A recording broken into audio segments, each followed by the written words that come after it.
Un dogme, c'est une fonction d'onde effondrée qu'on refuse de réouvrir. Avant l'effondrement, il y a le possible.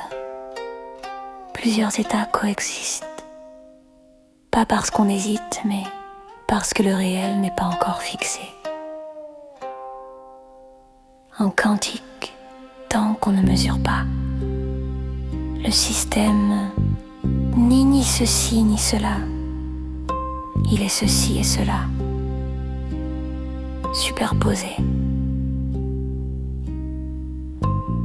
Dans la pensée humaine, c'est pareil. Avant le dogme, il y a des hypothèses, des récits concurrents, des interprétations qui flottent. Puis arrive la mesure. Un événement, une crise, un trauma, un besoin de stabilité. On choisit une version, on la fixe, on dit « voilà ce qui est vrai ». Jusque-là, rien d'anormal. On ne peut pas vivre en superposition permanente. Ça rend fou. Le problème commence après. En physique, l'effondrement n'est pas moral. On sait qu'il est local, contextuel, réversible en théorie.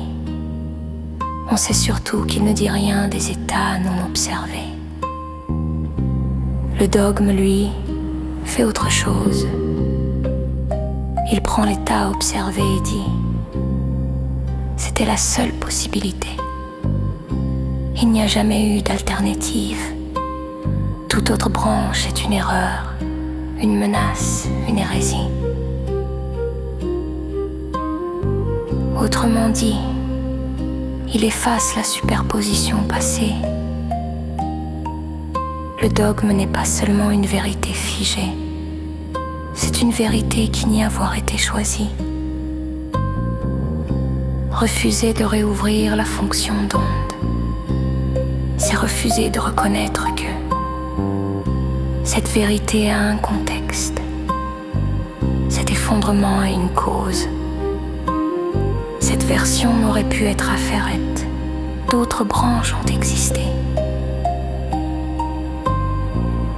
Alors on protège l'état figé par l'autorité, le sacré, la peur, le ridicule, la violence symbolique ou réelle.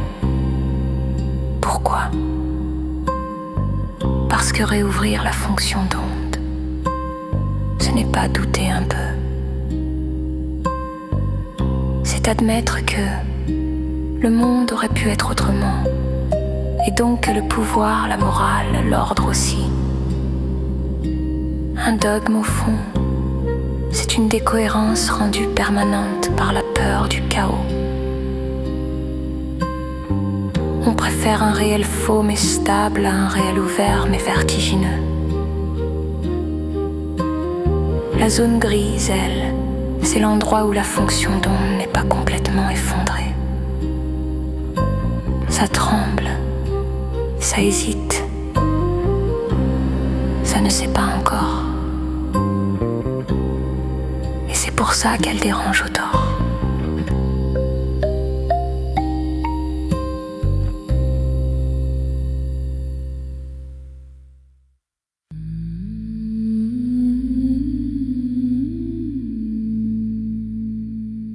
En dogme, on ne cherche pas la vérité. On observe comment les vérités se forment.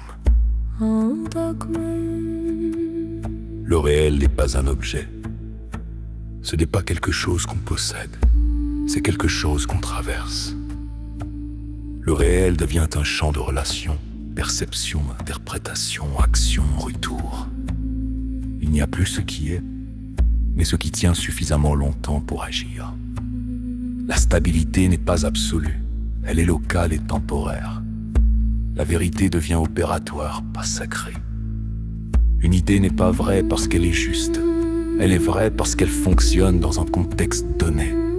Quand le contexte change, la vérité doit pouvoir changer aussi, sans être vécu comme une trahison. Hors dogme. Changer d'avis n'est pas une faiblesse, c'est un ajustement de phase. Le désaccord n'est plus une menace. S'il n'y a pas de vérité finale à défendre, le désaccord devient une source d'information. Deux versions du réel en conflit signalent souvent un angle mort, un paramètre ignoré ou deux contextes incompatibles. Le conflit n'indique pas forcément une erreur, mais une superposition non résolue. L'identité cesse d'être un verrou. Hors dogme, on n'est pas ce qu'on croit, on est ce qu'on utilise. Les identités deviennent modulaires. Je peux penser ceci ici, agir autrement ailleurs, sans me fragmenter. La cohérence n'est plus rigide, elle est dynamique. La zone grise devient centrale. Ce qui était périphérique, intuition, doute, contradiction, silence devient un espace de travail. La zone grise n'est pas l'indécision, c'est la préforme, là où quelque chose est en train de naître, mais n'a pas encore de nom. Le dogme comme signal, pas comme ennemi. Hors dogme ne veut pas dire contre le dogme. Mon dogme est un symptôme, fatigue collective, peur du chaos, besoin d'arrêt. Le problème n'est pas qui existe, c'est qu'on oublie pourquoi il a été créé. Éthique, hors dogme. Elle ne dit pas « voici les biens ». Elle dit « voici ce qui réduit la souffrance ici et maintenant sans verrouiller demain ». Une éthique révisable, responsable de ses effets, pas de ses intentions.